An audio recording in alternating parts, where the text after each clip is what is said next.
मला उदय तुला सांगायचं आहे, उद्याच्या आजच कामकाज सल्लागार समितीची मीटिंग मी आणि एकनाथराव शिंदे आम्ही सगळेजण करून आलो आहे. 10 तारखेला मला अर्थसंकल्प राज्याचा सादर करायचा आहे.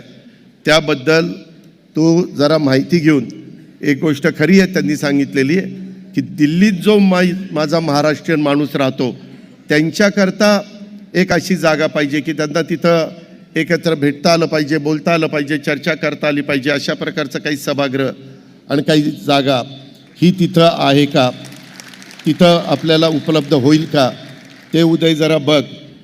त्याला किती कोटी रुपये लागू दे, उद्याच्या 10 तारखेला तो आकडा तिथं सभागृहामध्ये सांगितला जाईल.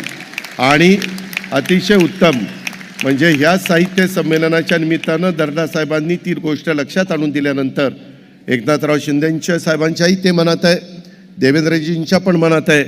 ते काही आपल्याला अशक्य नाही, आपण इच्छाशक्ती दाखवू आणि ते करून दाखवू.